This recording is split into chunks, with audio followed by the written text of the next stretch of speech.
Hello, I'm Paul Beckwith, and this is Shackleton the Explorer, named after the famous Ernest Shackleton, the polar explorer.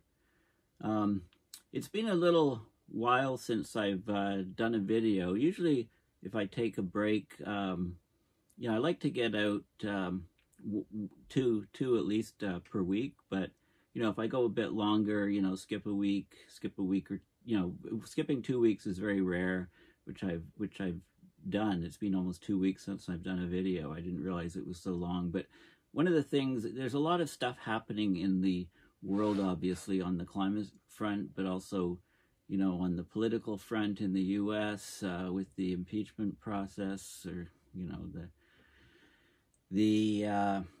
all the fires, of course, in Australia that have hammered that country, and then that was followed up by hailstorms, and then there was a little bit of a hiatus, the sudden stratospheric warming, which exacerbated the heat wave and drought, and those wildfires in Australia kind of subsided a bit, but just in the last few days, there's wildfires in different regions threatening Canberra. But also, lots of people are following the coronavirus, and I'll probably do a video on that, looking to see if there's any connection to climate. I mean, we know that climate change, we know that a hotter world, it's easier to transmit diseases. Things like mosquitoes can go to different ranges, bringing malaria to regions where there wasn't malaria before, for example. Hotter water bodies, if they're stagnant, can breed lots of mosquitoes, and of course the hotter winters don't kill off the mountain pine beetle, so that can spread a lot more. It's not killed off by the cold Canadian winters and U.S. winters, so it spreads and kills more and more trees. Locusts in there was locust swarms in another place. So there's all of this stuff going on. Of course, the coronavirus, is, there's a lot of misinformation about it, but a lot of information, looks to be a very serious thing. How serious is it? I mean, remember to keep the risks in focus, and the context on, many people die by the normal flu. I think that number is about 3,500 in Canada.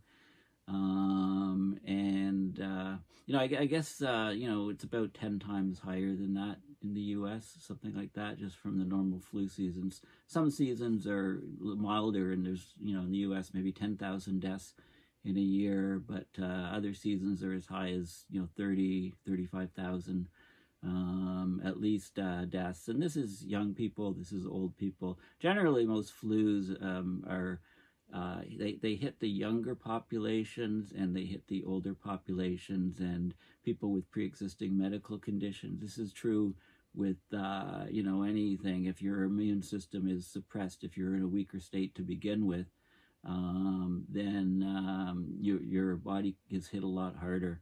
So when I go on these breaks, I do a lot of reading. So let me know in the comments whether you'd like to see lots of videos. When I'm reading a book, for example, if you want to see me comment on it, talk about it, maybe I'll start doing that. And that way I don't have to take a break for a bit from my videos. I can just talk about some other subject. So this book, Pandemic 1918 by Catharine Arnold, is one of the books that I've just read recently. Another really good book, I don't remember the author, it's called Savage Ecology. It's all about how, one of the guiding principles for humanity is war, and it's about how war has been so bad for the environment, and how climate change exacerbates war, which gets even worse for the environment, so these vicious feedback cycles. But in this pandemic, it started in January 1918, early January. So the war was still going on. World War I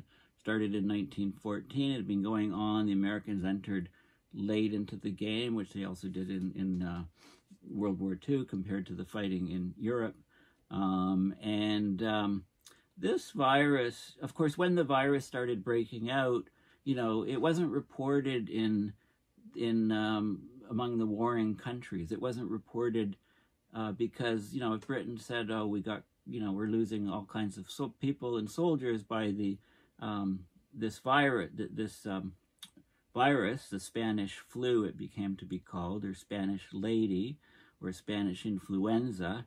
But during the war, countries didn't report, you know, what was going on, so it wasn't reported that much, and, you know, it was devastating in the trenches to soldiers from both, you know, in both Germany and, you know, the soldiers, you know, in the trenches in France, so both sides, the Allies and the Axis, got devastated by this virus, and they think that up to, you know, anywhere from 50 to 100 million people perished in about a year and a half. So from January 1918 to sort of mid 1919, you know, no country was unaffected. You know, so there's a lot of, you know, there's a lot of similarities from this flu to, you know, this coronavirus that has broken out, but there's also a lot of things different in terms of, you know, there's things that will both worsen it and make it less worse, any viral outbreak. And of course, it's things like, you know, instant travel. Within a day or two, you can be anywhere in the world. The key question is, with this virus is, you know, are we getting accurate information out of China? How long is the incubation period? It's about a day to 2 weeks. And if people are, if the flu can be transmitted from person to person during the incubation period, because then it becomes extremely difficult to stop. I mean, we're seeing unprecedented quarantining in China. You know, huge cities closed, affecting about 70 million people. They'll take huge economic hits. They're obviously treating this very serious, so they're extremely concerned about it. So I'll talk more about the, you know, what's going on as I learn more. I'd highly recommend this book to find out what's happened in the past. But although I haven't been producing a lot of videos, I've been on mainstream TV interviews. So CTV television has contacted me about 6 or 7 times, I believe, to do interviews, live interviews on the TV station during news hour, and also CBC, Canada's national broadcaster, has had me on to do interviews, and it's all been about the Australian fires. So I just wanted to, you know, some of you have probably seen these broadcasts, but many, you know, if you're in Canada, probably more than other countries. But I'm going to play, I think I've got 4 clips to play you. So this will run for a couple of videos, and I'll just play my clips, you know, sort of in sequential order from when they happened, talking about the Australian fires. You can listen in, and then I might make some additional, well, I'm sure I'll make some additional comments as well. So let's get right into the topic. And again, thank you to all the people that have supported my work and efforts over the years via PayPal, and also, you know, yeah, and please considering, if you like these videos, please consider helping me out. It lets me do this and, you know, travel to conferences such as the COP25. Okay, so this, of course, is my blog, paulbeckwith.net. You can find it just by Googling paulbeckwith.net, and lots of neat stuff on there. You know, check out some of the links. I have to update some of them, but it's sort of about me, you know, testimonial, like basic chronology, you know, all kinds of different stuff here. And people have said they want to see more solutions things. So, yeah, please check out my blog. And, you know, please, the biggest way you can help me too is by sharing things. I've got, you know, 530,000 hits on the blog, you know, YouTube videos, you know, 5 million views. So, you know, the message is getting out, but not enough. So anyway, let's go to the first video. So first of all, if you Google CTV News, Paul Beckwith, you can find direct links to these videos. And we have here, so this video was done late December, and I was on CTV News Live, so let's just play it here.